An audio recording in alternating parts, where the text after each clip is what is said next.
नमस्कार, आप देख रहे हैं एफएम न्यूज और मैं हूं आपके साथ प्रतीक्षा चहल। दिल्ली और एनसीआर की खबरों के साथ शुरुआत करेंगे। सबसे पहले बात दिल्ली में कोरोना के मामलों की।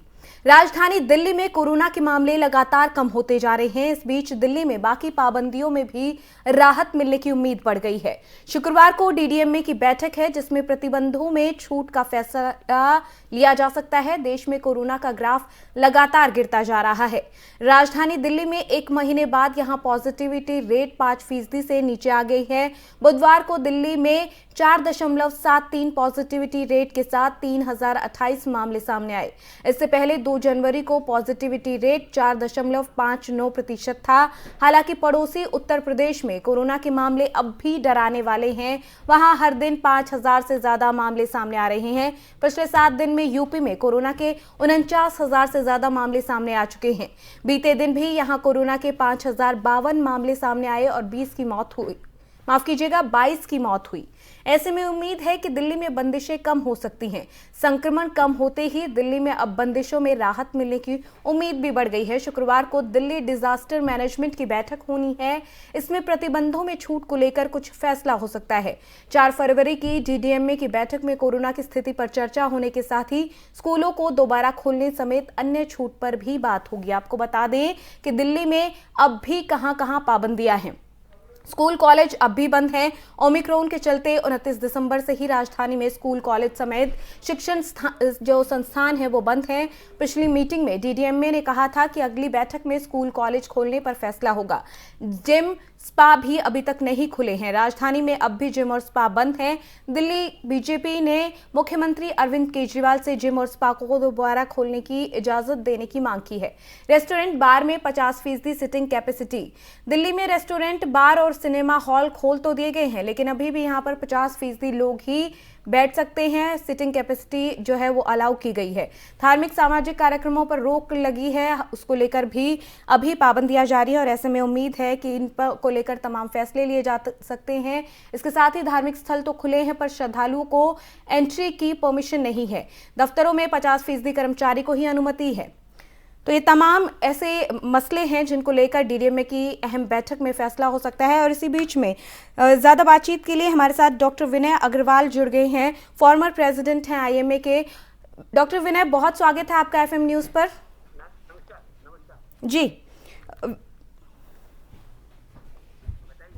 जी विनय जी, लगातार मामले जिस तरीके से कम हो रहे हैं दिल्ली में, उसको किस तरीके से देखेंगे आप? क्या पाबंदियों में जो पहले छूट दी गई है उससे ज्यादा और छूट मिलने के अभी आसार लग रहे हैं?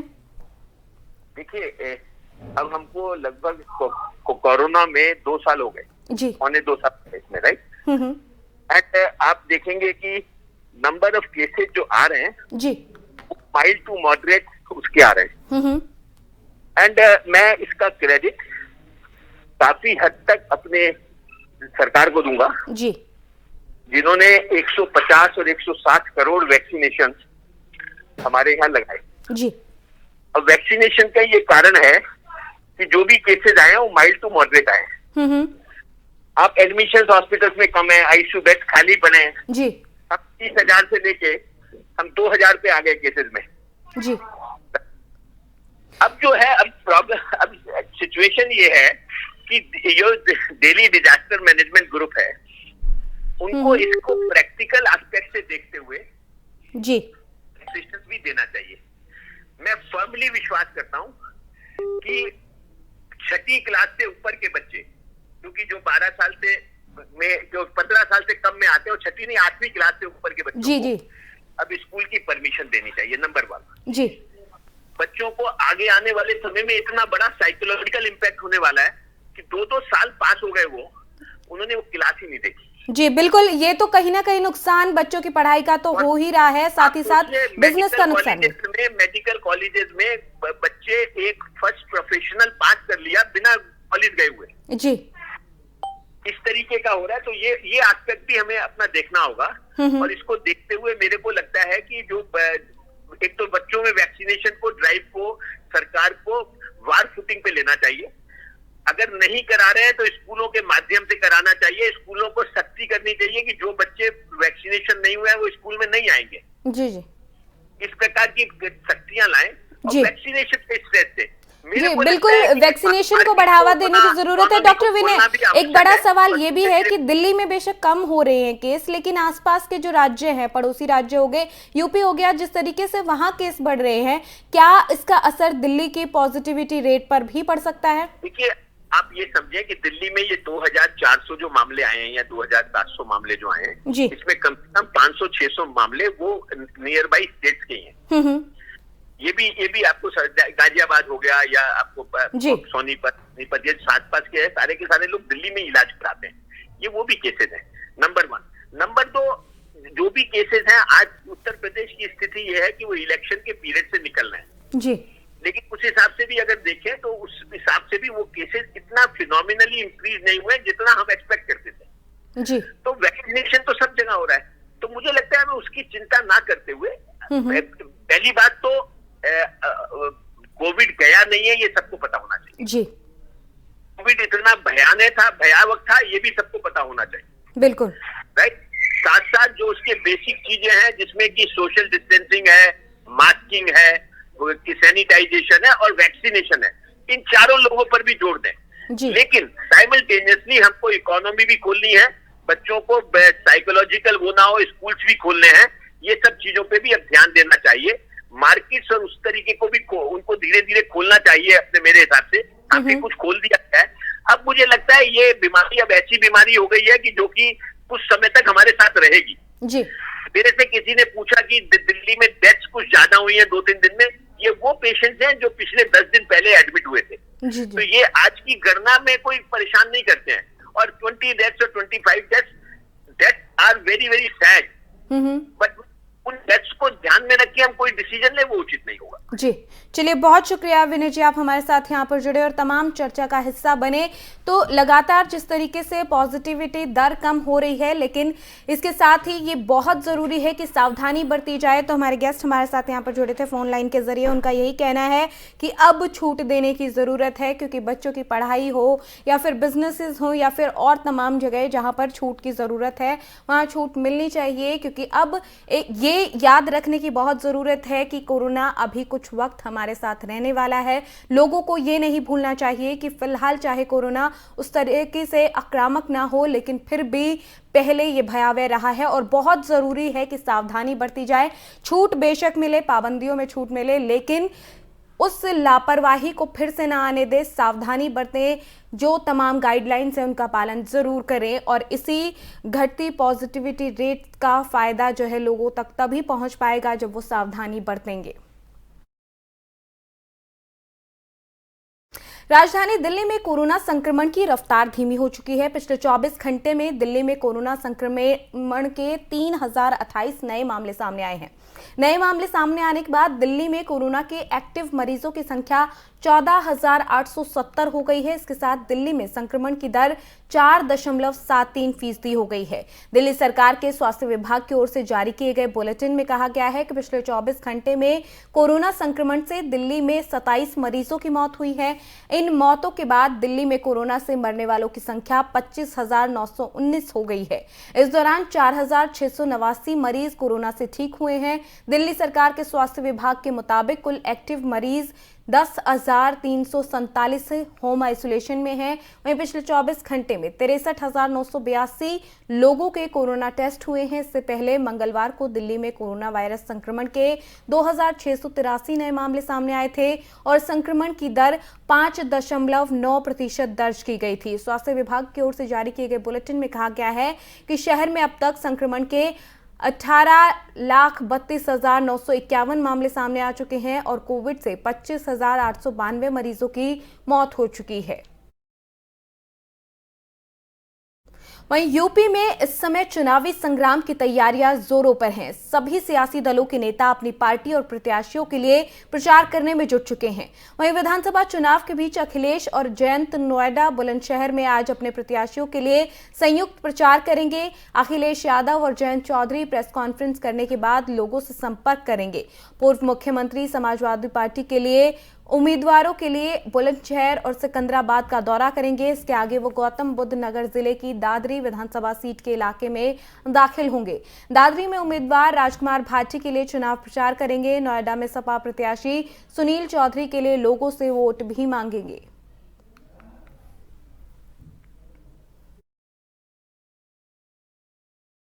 वहीं मेरठ मंडल की सभी विधानसभा सीटों को साधने के इरादे से बसपा सुप्रीमो मायावती गाजियाबाद के कविनगर स्थित रामलीला मैदान में चुनावी जनसभा को संबोधित करेंगी। मंडल के सभी उम्मीदवारों ने इसके लिए अपनी ताकत लगानी शुरू कर दी है। आगरा में जनसभा से आगाज कर मायावती ने अब एनसीआर पर फोकस किया है। इसी कड़ी में गाजियाबाद में जनसभा आयोजित की जा रही है। मायावती वहां बसपा के कामों को गिनाएंगी, चाहे गौतम बुद्ध नगर का नया जिला बनाने की बात हो या फिर महात्मा गौतम बुद्ध विवि का गठन हो, इससे जनता के सामने रखा जाएगा। मायावती की योजना है कि पश्चिमी यूपी में हाई कोर्ट बेंच के गठन का मुद्दा जोर शोर से उठाया जाए। कार्यकर्ताओं को संदेश भी भेजा है कि पश्चिमी यूपी में हाई कोर्ट के एक बेंच की पुरानी मांग अब तक पूरी नहीं हो पाई है। इसी को लेकर ये मुद्दा भी उठाया जाएगा।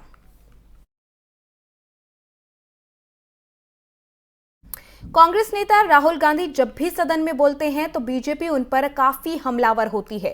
केंद्रीय कानून मंत्री किरेन रिजिजू ने बुधवार को लोकसभा में न्यायपालिका और निर्वाचन आयोग पर राहुल गांधी की टिप्पणी के लिए उन पर निशाना साधा और महत्वपूर्ण संस्थाओं पर सवाल उठाने के लिए कांग्रेस नेता से माफी मांगने की मांग की है। I personally don't take Rahul Gandhi seriously and his thinking, his senseless remarks all the time. But because he is a leader of his political party and he has spoken these words on the floor of the house, I have to take note of these very, very serious charges he has leveled against the constitutional authorities. So there is no way out he will escape. He has to come before the house and he has to tender unconditional apology to the Supreme Court, to all the courts of India, and to the Election Commission of India. People of India may have problems, but everybody has faith in judiciary. And to accuse and to abuse Indian judiciary from the floor of the Parliament House, it is beyond my words of condemnation. So Mr. Rahul Gandhi should immediately tender an unconditional apology before the people of India and to the Indian judiciary. Delhi airport पर custom विभाग ने एक विदेशी नागरिक को pistol और खाली magazine के साथ गिरफ्तार किया। बताया जा रहा है कि यात्री दुबई से आ रहा था। दिल्ली एयरपोर्ट पर गुरुवार को कस्टम विभाग ने एक विदेशी यात्री को पिस्टल के साथ गिरफ्तार किया। तलाशी के दौरान यात्री के पास से 2 खाली मैगजीन भी बरामद हुई। कस्टम विभाग के मुताबिक 32 साल का यात्री दुबई से दिल्ली पहुंचा था। उसके सामान की जांच की गई, तब उसके पास से एक मेटेलिक पिस्टल बरामद की गई। जो कस्टम विभाग के अधिकारी हैं, उनकी तरफ से जानकारी दी गई कि बैग की तलाशी के दौरान यात्री के पास से 2 खाली मैगजीन भी बरामद की गई। जानकारी के मुताबिक कस्टम विभाग ने यात्री के खिलाफ सेक्शन 104 कस्टम एक्ट के तहत कार्रवाई की है। वहीं विभाग की ओर से दिल्ली पुलिस को भी इस संबंध में जानकारी दे दी गई है। अब पुलिस आगे की कार्रवाई में जुट गई है।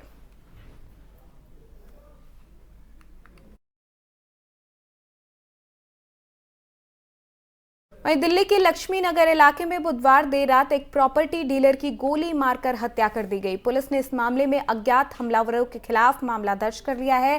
पुलिस के मुताबिक बुधवार रात 11 बजे अज्ञात हमलावरों ने लक्ष्मी नगर इलाके के प्रॉपर्टी डीलर पर गोलीबारी की, जिसमें उसकी मौत हो गई। वारदात के कुछ देर बाद ही सूचना मिलते ही पुलिस मौके पर पहुंची और जांच शुरू कर दी। पुलिस आसपास के लगे सीसीटीवी कैमरों की मदद से आरोपियों की पहचान करने में कोशिश में जुटी है। जानकारी के मुताबिक शुरुआती जांच में आपसी रंजिश का मामला सामने आया है। पुलिस आसपास के चश्मदीदों से भी पूछताछ कर रही है। पुलिस के मुताबिक आरोपी वारदात को अंजाम देकर तुरंत मौके से फरार हो गए। फिलहाल पुलिस सीसीटीवी कैमरों को खंगाल रही है ताकि आगे की जांच की जा सके।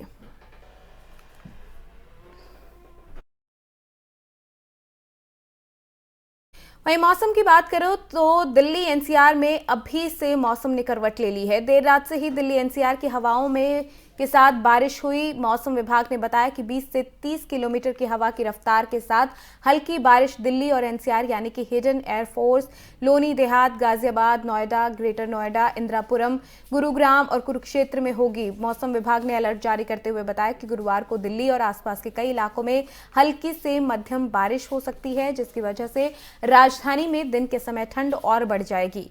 मौसम विभाग के मुताबिक गुरुवार को दिन के समय घने बादल छाए रहेंगे, वहीं तेज हवाएं चलती रहेंगी। मौसम विभाग के मुताबिक दिल्ली में आज दिन के वक्त घने बादल छाए रहेंगे, हल्की से मध्यम बारिश देखने को मिलेगी। साथ ही 30 से 40 किलोमीटर की रफ्तार से हवाएं चलेंगी। दिल्ली में आज अधिकतम तापमान 19 डिग्री रहने का अनुमान है, तो वहीं न्यूनतम तापमान 11 डिग्री रह सकता है। वहीं कल भी दिल्ली में हल्की बारिश देखी जा सकती है। मौसम विभाग के मुताबिक दिल्ली में दिल्ली में कल न्यूनतम तापमान में 4 डिग्री गिरने की संभावना है। वहीं शुक्रवार यानी कि 5 फरवरी को मौसम साफ होते दिखेगा और धूप खिलती दिखेगी। का बदलाव मिजाज और इसके बाद लगातार तेज हवाओं के साथ बादल गरजे और बारिश हुई। और साथ ही साथ आपको बता दें कि आज दिन बादल छाए रहने की आशंका जताई गई है। साथ ही साथ कई और दिन ऐसा कई और जगहों पर ऐसा रह सकता है, जिससे ठंड बढ़ेगी, लोगों को कड़ाके की ठंड से दो चार होना पड़ेगा। भारतीय अंडर 19 क्रिकेट टीम लगातार चौथी बार विश्व कप के फाइनल में पहुंच गई है। एंटीगुआ के कूलिंग क्रिकेट ग्राउंड पर खेले गए अंडर 19 विश्व कप के सेमीफाइनल मैच में भारत ने ऑस्ट्रेलिया को 96 रनों से हरा दिया। इसके साथ 5 फरवरी को भारत और इंग्लैंड के बीच खिताबी मुकाबला खेला जाएगा। भारत ने पहले बल्लेबाजी करते हुए 50 ओवर में 5 विकेट पर 290 रन बनाए थे।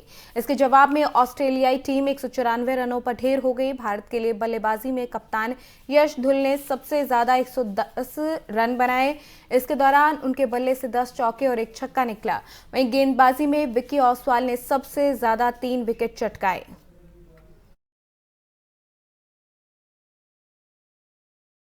चलिए, दिल्ली एनसीआर की खबरों में फिलहाल मेरे साथ इतना ही, लेकिन देश और प्रदेश की तमाम खबरों को देखने के लिए बने रहिए हमारे साथ। नमस्कार।